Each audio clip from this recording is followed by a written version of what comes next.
das Media Center. Mal gucken, ob ich damit rein darf.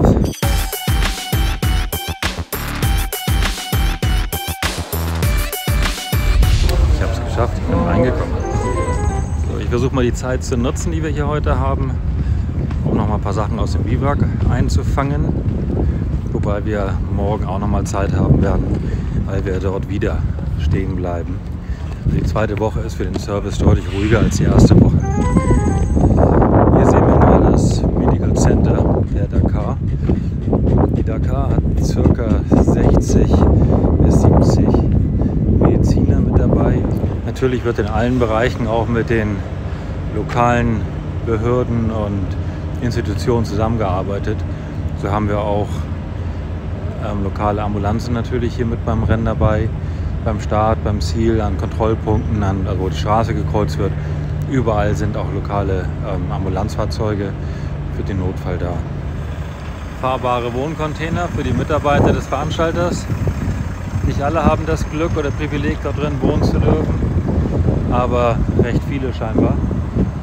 Auch viele Mitarbeiter des Veranstalters schlafen im Zelt. Hier in der Mitte Power. Ohne Strom geht überhaupt nichts. Wofür der Strom gebraucht wird, das sehen wir auch gleich.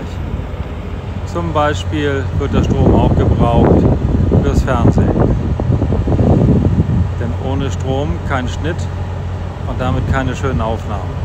Hier haben wir das Schnittcenter, wobei auch diese ganzen Wagen hier für Übertragungen zuständig sind. Offices drin haben, überall wird Material geschnitten. Hier große Antenne, denn die Bilder müssen natürlich auch irgendwie in die Welt kommen.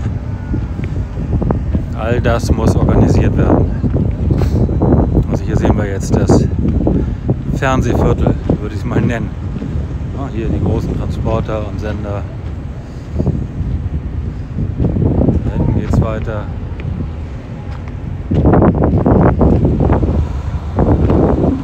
Hier vorne versteckt sich die Rennleitung.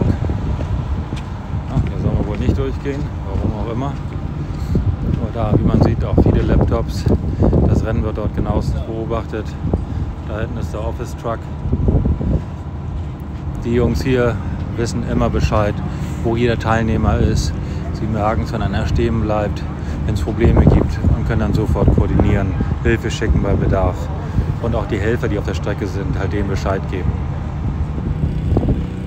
Kommunikationstechnik im großen Stil, überall wo man hinschaut.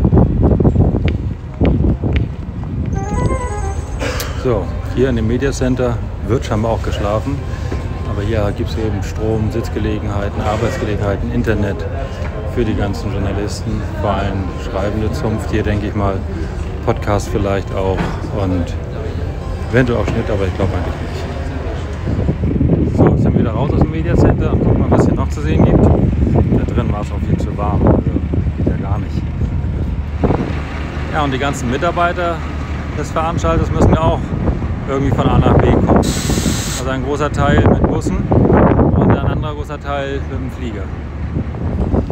Die meisten Motorräder heute unter der Abdeckplane wurden gestern schon vorbereitet für den nächsten Renntag, der dann abgesagt wurde. Ein oder andere muss es die Zeit nutzen, um mal was zu reparieren, aber den meisten ist Ruhe. Wir haben wieder unsere Freunde von der Dachzeltwerbung. Dieser arme Pickup mit 3 Dachzelten, Sportzelten, das ist schon der Hammer. Und es wird gearbeitet. Ja, man darf die Belastung des Materials nicht unterschätzen. Auch Nasser muss Bericht erstatten beim Chef.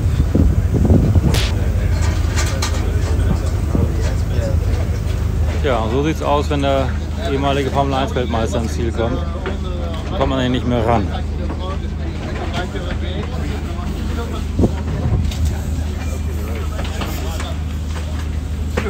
Ich frage mich, ob er sich schon Gedanken macht über morgen oder ob er sich die Nervosität noch aufspart.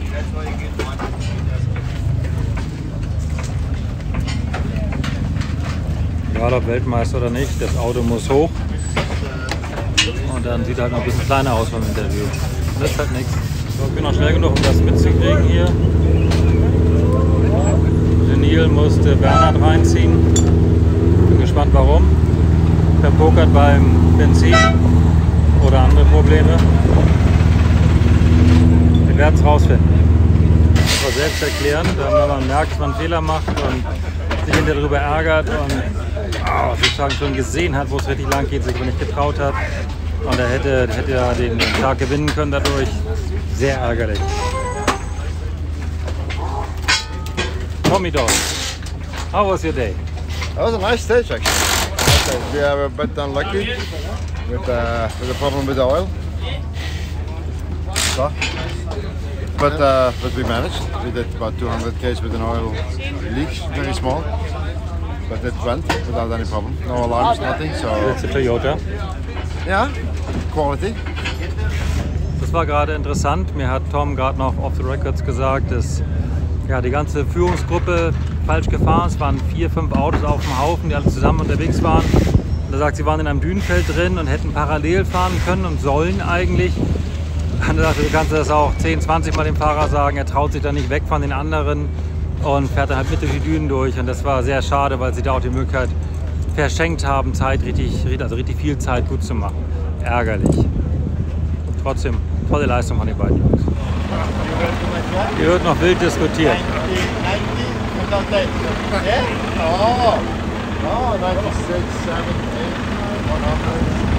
So, wer hat jetzt recht? Wer hat den Fehler gemacht in der Führungsgruppe?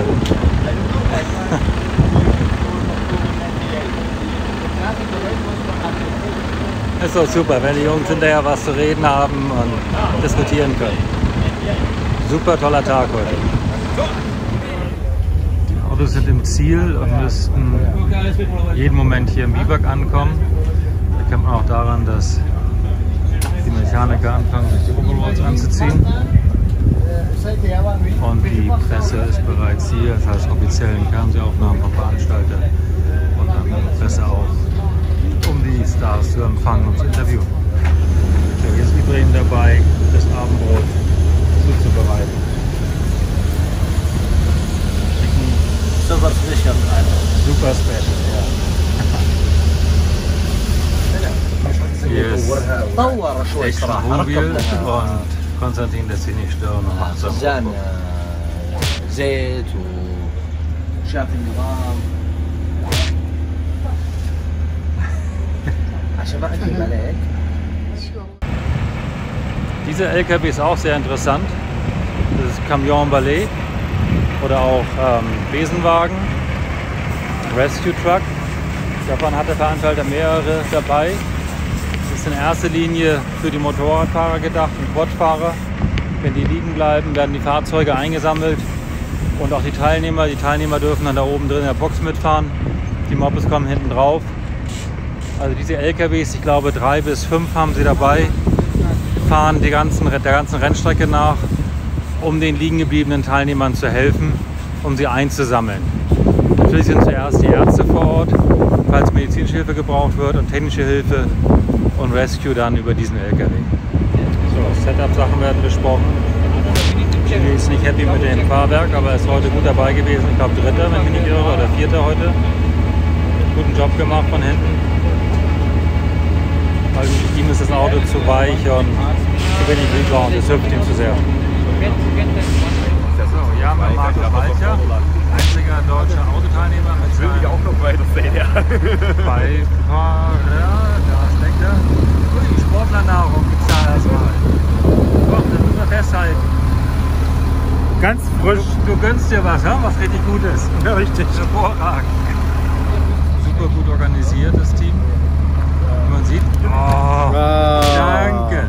Ihr weiß dann, was ich brauche. Hier komme ich öfter her. Der Tag ist gerettet. Ja, toller Job, sind noch im Rennen. 4 Tage noch, schaffen sie auch. Kurze Zusammenfassung von den Autos heute. Also es war eine sehr spannende Konfiguration, eine anspruchsvolle Strecke. Der Sand war extrem weich. Da hatten sie alle Anfangsprobleme, vor allem die ersten beiden Autos, Carlos und Nasser, wurden eingeholt von Stefan und von Yazid und auch von Bernhard, Tim Brinke. Und die sind dann zu 5 praktisch zusammen unterwegs gewesen und haben sich ein Kopf-an-Kopf-Rennen geleistet. Normal haben die Fahrer ja immer so 3 Minuten Abstände bei den Starten. Start und wenn sie sich dann eingeholt haben, dann wirklich mal alle Stoßstange fahren, dann ist das schon sehr spannend und mit dem ganzen Staub. Dann ist diese ganze Spitze einmal zusammen falsch gefahren, haben sie also alle die gleiche Zeit verloren.